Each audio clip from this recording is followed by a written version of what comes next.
Shalom, selamat bergabung dalam belajar Alkitab online. Kali ini kita akan membahas Matius pasal yang ketiga. Siapkan hati dan pikiran kita agar dapat mengerti kebenaran Tuhan pada hari ini. Baik, kita segera mulai. Matius pasal 3 adalah bagian yang sangat penting dalam narasi Injil, karena memperkenalkan kita kepada Yohanes Pembaptis dan awal pelayanan Yesus. Ayat pertama dimulai dengan pernyataan yang sangat kuat. Pada waktu itu tampillah Yohanes Pembaptis di padang gurun Yudea dan memberitakan, "Bertobatlah, sebab kerajaan surga sudah dekat." Matius pasal 3 ayat 1-2. Yohanes tampil dengan pesan yang tajam dan tegas, memanggil orang untuk bertobat karena kerajaan surga sedang mendekat. Seruan ini bukan sekadar ajakan moral, melainkan deklarasi profetik bahwa era baru keselamatan Allah akan segera dinyatakan. Yohanes tidak muncul begitu saja. Dalam Matius pasal 3 ayat 3, ditulis bahwa Yohanes adalah dia yang dinubuatkan oleh Nabi Yesaya. Ada suara orang yang berseru-seru di padang gurun, "Persiapkanlah jalan untuk Tuhan, luruskanlah jalan baginya." Ini menegaskan bahwa pelayanan Yohanes adalah penggenapan nubuat Perjanjian Lama. Penampilannya yang sederhana, dengan pakaian dari bulu unta dan makanan belalang serta madu hutan, mencerminkan gaya hidup Nabi dan juga menunjukkan kesungguhannya dalam menyerukan pertobatan sejati, bukan kemunafikan keagamaan. Orang-orang datang dari Yerusalem, seluruh Yudea, dan daerah sekitarnya untuk mendengar Yohanes dan dibaptis di sungai Yordan. Ini menggambarkan betapa besar dampak pelayanannya dan betapa hausnya bangsa Israel akan pemulihan rohani. Namun Yohanes tidak hanya menerima semua orang begitu saja. Ketika orang-orang Farisi dan Saduki datang, Yohanes menegur mereka keras. "Hai kamu keturunan ular beludak, siapakah yang mengatakan kepada kamu bahwa kamu dapat melarikan diri dari murka yang akan datang?" Matius pasal 3 ayat 7. Kata-kata ini mencerminkan bahwa Yohanes tidak terkesan dengan status religius atau tradisi semata. Ia menuntut buah pertobatan yang nyata, bukan sekadar simbol atau kehadiran fisik. Yohanes Pembaptis menegaskan bahwa pertobatan bukan hanya soal perkataan atau upacara keagamaan, melainkan perubahan hati yang diwujudkan dalam kehidupan sehari-hari. Dalam Matius pasal 3 ayat 8, ia berkata, "Jadi hasilkanlah buah yang sesuai dengan pertobatan." Ini adalah panggilan yang sangat relevan bagi kita hari ini. Banyak orang mungkin merasa cukup hanya dengan status atau latar belakang rohani tertentu. Tetapi firman Tuhan menuntut buah pertobatan yang nyata, perubahan sikap, karakter, dan tindakan yang mencerminkan kasih, kerendahan hati, dan kebenaran. Yohanes juga memperingatkan tentang penghakiman yang akan datang. Dalam Matius pasal 3 ayat 10, tertulis, "Kapak sudah tersedia pada akar pohon dan setiap pohon yang tidak menghasilkan buah yang baik akan ditebang dan dibuang ke dalam api." Ini adalah gambaran serius mengenai pentingnya hidup yang menghasilkan buah rohani. Tuhan mencari hati yang sungguh-sungguh dan kehidupan yang memuliakannya, bukan sekadar ritual tanpa makna. Yohanes kemudian menjelaskan bahwa pembaptisan yang ia lakukan hanyalah permulaan dari sesuatu yang jauh lebih besar. Dalam Matius pasal 3 ayat 11, Yohanes berkata, "Aku membaptis kamu dengan air sebagai tanda pertobatan, tetapi Ia yang datang kemudian daripadaku lebih berkuasa daripada aku. Ia akan membaptis kamu dengan Roh Kudus dan dengan api." Yohanes merendahkan diri dan meninggikan Yesus, menunjukkan bahwa pelayanannya hanyalah persiapan untuk sesuatu yang lebih agung. Ia mengakui bahwa Yesus adalah pribadi yang akan membawa pembaruan sejati, bukan hanya secara simbolis, tetapi secara rohani melalui kuasa Roh Kudus. Perkataan Yohanes ini memberikan pengharapan besar bagi semua orang yang rindu akan transformasi sejati. Pembaptisan Roh Kudus adalah janji akan kehadiran Allah dalam hidup kita yang mengubahkan hati dan memberi kekuatan untuk hidup sesuai dengan kehendak-Nya. Api melambangkan penyucian dan pemurnian, sehingga kehidupan kita semakin menyerupai Kristus. Momen puncak dari Matius pasal 3 adalah ketika Yesus sendiri datang kepada Yohanes untuk dibaptis. Ini adalah peristiwa yang sangat mengejutkan karena Yesus sebagai pribadi yang tidak berdosa, tidak memerlukan pertobatan. Namun dalam Matius pasal 3 ayat 13-14, dikisahkan bahwa Yesus datang dari Galilea ke Yordan untuk dibaptis oleh Yohanes. Dan Yohanes pun menolak dengan berkata, "Akulah yang perlu dibaptis olehmu, dan engkau yang datang kepadaku." Respons Yohanes sangat manusiawi. Ia sadar akan ketidaklayakannya untuk membaptis Mesias. Namun Yesus menjawab dengan sebuah pernyataan penting dalam Matius pasal 3 ayat 15. "Biarlah hal itu terjadi, karena demikianlah sepatutnya kita menggenapkan seluruh kehendak Allah." Dengan kata lain, baptisan ini bukan tentang pertobatan, tetapi tentang ketaatan dan penggenapan rencana Allah. Yesus memberikan teladan luar biasa dalam ketaatannya kepada kehendak Bapa. Ia rela merendahkan diri, masuk ke dalam air, menyatukan dirinya dengan umat manusia yang berdosa, dan memulai pelayanannya dengan pernyataan solidaritas. Baptisan Yesus menunjukkan bahwa Ia tidak datang untuk memerintah dari takhta kemuliaan duniawi, tetapi untuk melayani dan mengorbankan dirinya bagi keselamatan manusia. Di sini kita belajar bahwa ketaatan kepada Allah seringkali berarti merendahkan diri dan mengambil jalan yang tidak selalu dipahami oleh manusia. Saat Yesus dibaptis, terjadi peristiwa luar biasa yang mencerminkan konfirmasi ilahi atas identitasnya. Dalam Matius pasal 3 ayat 16-17 tertulis, "Sesudah dibaptis, Yesus segera keluar dari air, dan pada waktu itu juga langit terbuka dan Ia melihat Roh Allah seperti burung merpati turun ke atasnya. Lalu terdengarlah suara dari sorga yang mengatakan, 'Inilah anakku yang kukasihi, kepadanyalah aku berkenan.'" Ini adalah pengesahan dari Allah Bapa atas Yesus sebagai Mesias. Ketiga pribadi Allah hadir dalam satu momen.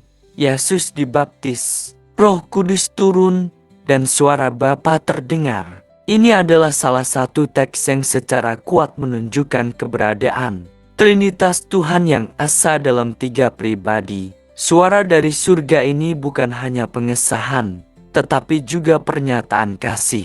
"Inilah anakku yang kukasihi." Ini menunjukkan hubungan yang sangat erat antara Bapa dan Anak. Pernyataan ini menjadi fondasi identitas pelayanan Yesus, bahwa Ia diutus dan dikasihi oleh Bapa. Pernyataan ini juga menjadi sumber kekuatan bagi kita hari ini. Sebagaimana Yesus dikasihi oleh Bapa, begitu juga kita yang percaya kepadanya dikasihi dan diterima dalam kasih yang sama.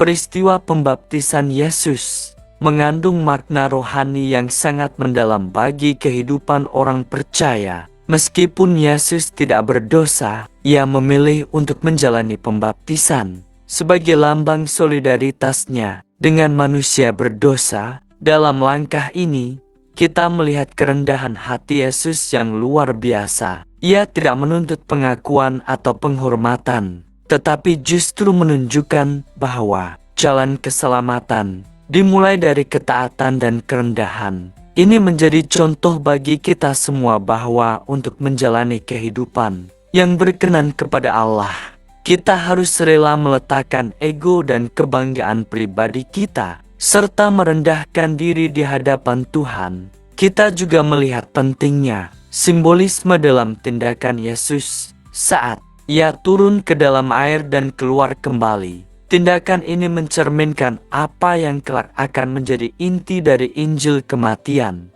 penguburan, dan kebangkitan. Dalam pembaptisannya, Yesus memberikan bayangan profetik tentang apa yang akan Dia lakukan di kayu salib dan bagaimana kebangkitannya akan membawa hidup baru bagi semua orang yang percaya kepadanya. Maka dari itu, pembaptisan bagi orang percaya bukan sekadar ritus keagamaan, tetapi deklarasi iman dan kesatuan dengan Kristus. Dalam kematian dan kebangkitannya, Roh Kudus yang turun seperti burung merpati menandakan bahwa Yesus diurapi untuk memulai pelayanannya. Merpati seringkali melambangkan kedamaian dan kemurnian. Roh Kudus hadir bukan dalam bentuk yang mengintimidasi atau menakutkan, tetapi dengan kelembutan dan kasih. Ini menegaskan bahwa pelayanan Yesus akan membawa pengharapan, damai sejahtera, dan pemulihan, bukan penghakiman yang membinasakan. Kita juga diingatkan bahwa setiap pelayanan sejati dalam kerajaan Allah harus dimulai dan dijalani dalam kuasa dan pimpinan Roh Kudus. Pernyataan Allah Bapa dari surga menjadi peneguhan bahwa Yesus adalah Mesias yang dijanjikan. Inilah anakku yang kukasihi, kepadanyalah aku berkenan. Ini adalah kata-kata yang penuh otoritas dan kasih. Allah tidak hanya memperkenalkan Yesus kepada dunia, tetapi juga menegaskan identitasnya yang sejati. Dalam dunia yang sering mempertanyakan siapa kita dan apa tujuan hidup kita, pernyataan Bapa ini mengingatkan kita bahwa identitas yang sejati berasal dari hubungan kita dengan Allah. Ketika kita hidup dalam Kristus, kita pun dapat hidup dalam kasih dan perkenanan Bapa. Pembaptisan Yesus di Sungai Yordan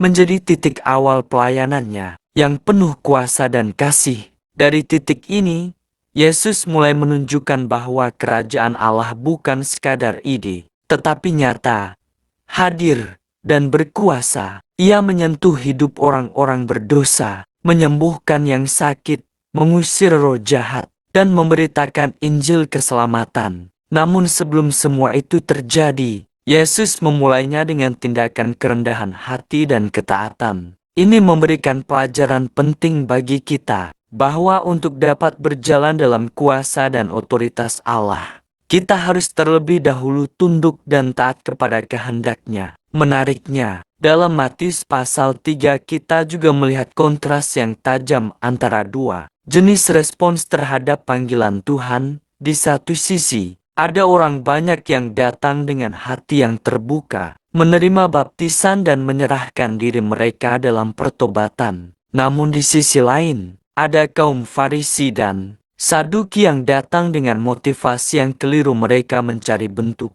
bukan isi. Yohanes dengan tegas menolak kemunafikan mereka, karena Allah tidak mencari penampilan luar, tetapi pertobatan yang sejati dari dalam hati. Hal ini menjadi cermin bagi kita untuk memeriksa motivasi iman kita. Apakah kita mencari Tuhan dengan hati yang tulus atau sekadar mengikuti kebiasaan rohani tanpa perubahan sejati? Seruan Yohanes, bertobatlah, sebab kerajaan surga sudah dekat. Tetap relevan hingga hari ini. Pertobatan bukan hanya langkah awal, tetapi gaya hidup orang percaya. Setiap hari kita dipanggil untuk memperbarui hati dan pikiran kita agar selaras dengan kehendak Allah. Kita tidak bisa menikmati kedekatan dengan Tuhan sambil tetap mempertahankan cara hidup lama kita. Kerajaan surga bukan hanya suatu tempat kelak, tetapi juga realitas rohani yang bisa kita alami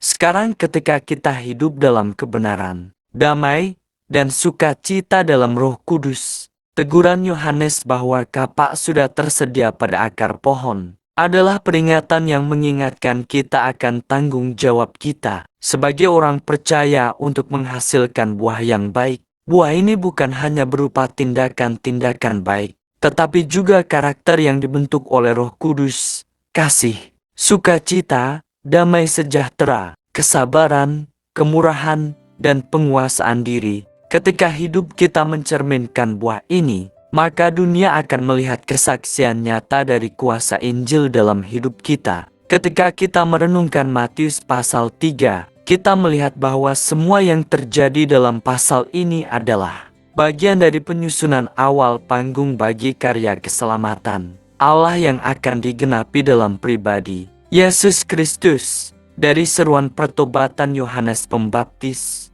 pembaptisan di Sungai Yordan, sampai turunnya Roh Kudus dan suara Allah dari surga, semuanya menegaskan bahwa waktu pemenuhan janji telah tiba. Ini bukan kisah biasa, melainkan titik tolak perubahan sejarah keselamatan umat manusia. Yesus yang dibaptis bukan karena ia berdosa, tetapi untuk menggenapi seluruh kehendak Allah, menunjukkan bahwa ia sepenuhnya tunduk kepada rancangan keselamatan yang telah ditetapkan oleh Bapanya. Tindakan Yesus ini menjadi teladan tertinggi tentang bagaimana kita, sebagai murid-murid Kristus, juga dipanggil untuk taat, bahkan dalam hal-hal yang mungkin tidak dipahami oleh dunia. Ketika kita memilih untuk setia dan taat kepada Tuhan, kita pun sedang mengambil bagian dalam penggenapan kehendak-Nya di bumi ini.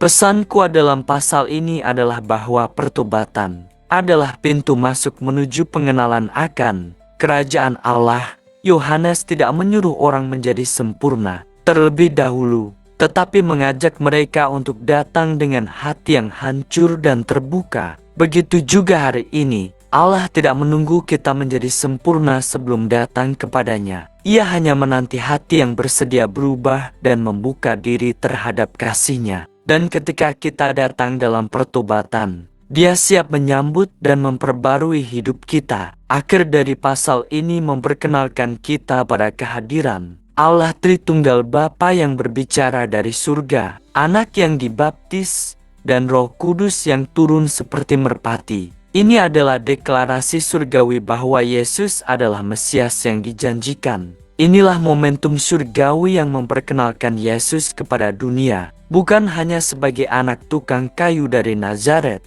tetapi sebagai anak Allah yang diutus untuk menyelamatkan dunia. Matius pasal 3 adalah undangan bagi kita semua untuk masuk dalam kehidupan yang dipimpin oleh Roh Kudus, ditandai oleh pertobatan yang sejati, dan hidup dalam ketaatan penuh kepada Allah. Ini adalah jalan yang diawali oleh Yohanes, dilanjutkan oleh Yesus, dan kini menjadi jalan yang harus kita pilih setiap hari. Apakah kita akan merespon panggilan ini dengan sungguh-sungguh, ataukah kita akan seperti orang Farisi yang hanya memperlihatkan bentuk luar tanpa perubahan hati? Semoga menjadi berkat dan menambah pengertian kita akan kebenaran firman Tuhan. Mari kita terus belajar, bertumbuh, dan berjalan dalam pertobatan sejati serta ketaatan kepada kehendak Allah.